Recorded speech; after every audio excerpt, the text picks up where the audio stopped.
இப்படியே சென்றால் நாங்கள் அனைவருமே தற்கொலை செய்து கொண்டு சாகத்தான் வரும் என்று பொதுமக்கள் வீதிக்கிறங்கி போராட ஆரம்பித்தார்கள். முதலாவது போராட்டம் வெடிக்கின்றது மிரியானவில், ஜனாதிபதி கோட்டாபய ராஜபக்சனுடைய வீட்டுக்கு முன்பாக. அதற்கும் இன்னொரு காரணம் இருக்கின்றது.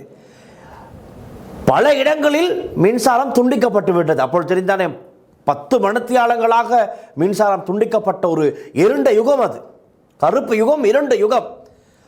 அப்போது எல்லா ஏரியாக்களிலும் மின்சாரம் துண்டிக்கப்பட்டும் கூட அப்போது ஜனாதிபதி கோட்டாபய ராஜபக்ச அவருடைய வீடு இருந்த மிரியான பகுதியிலே மின்சாரம் இருக்கின்றது.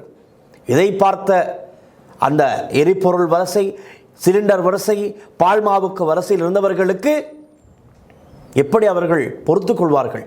எல்லோரும் இருட்டிலே எரிபொருளுக்கெல்லாம் வரிசையில் இருக்கும் போது இங்கு இவர் வீட்டில் இருக்கின்றார், அவர் இருக்கின்ற அந்த ஏரியாவில் மாத்திரம் மின்சாரம் இருக்கின்றது, எந்த விதமான தடையும் இல்லை. இதைத்தான் முதலாவதாக கேட்க சென்றார்கள். இலங்கையில் பல இடங்களிலும் மின் துண்டிக்கப்பட்டிருக்கின்றது, எப்படி நீங்கள் இருக்கின்ற இடத்தில் மாத்திரம் மின்சாரம் இருக்கின்றது? இதை கேட்க சென்றார்கள். அங்கு சென்ற போது தான் அங்கு ஒரு அமைதியின்மை ஏற்பட்டது. இராணுவத்தினரை கொண்டு வந்து இறக்கி, STF களமிறங்கி, போலீசார் களமிறங்கி இவர்களை தாக்க செய்து, இவர்கள் பதிலுக்கு கோபத்திலே சோசியல் மீடியாவில் இன்னும் பல இளைஞர்கள் எல்லாம் மிரியானவுக்கு திரட்டி எல்லோரும் சுயாதீனமாக வந்து அவர்களுடைய தனிப்பட்ட விருப்பத்தில் வந்து, ஏன் வந்தார்கள்? அரசாங்கத்தின் மீது இருந்த கோபம், அந்த கோபத்தின் காரணமாக அந்த இரவிலே அனைவரும் அங்கு வந்து சேர்ந்து விட்டார்கள். ஜனாதிபதி கோட்டாபய ராஜபக்சவுக்கு எதிராக மாபெரும் போராட்டத்தை அங்கு முன்னெடுத்தார்கள். அங்கு தான் முதலாவது அமைதியின்மை உருவாகிறது. அதற்கு பிறகு ஊரடங்கு சட்டமும் பிறப்பிக்கப்பட்டது. கொழும்பிலே பஸ்ஸுகள் எரிக்கப்பட்டது, இராணுவ போலீஸ் வண்டிகள் அடித்து உடைக்கப்பட்டது.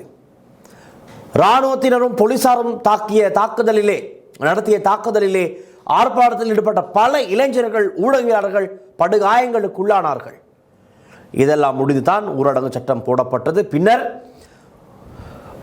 இணைய வழியிலே சமூக ஊடகங்களினூடாக இளைஞர்கள் தன்னார்வமாக ஏப்ரல் 9ஆம் தேதி அனைவரும் கொழும்பிலே காலி முகத்திடலில் ஒன்று திரண்டு இந்த அரசாங்கத்தை வீட்டுக்கு அனுப்ப ஒன்றுபடுவோம் என்றார்கள்.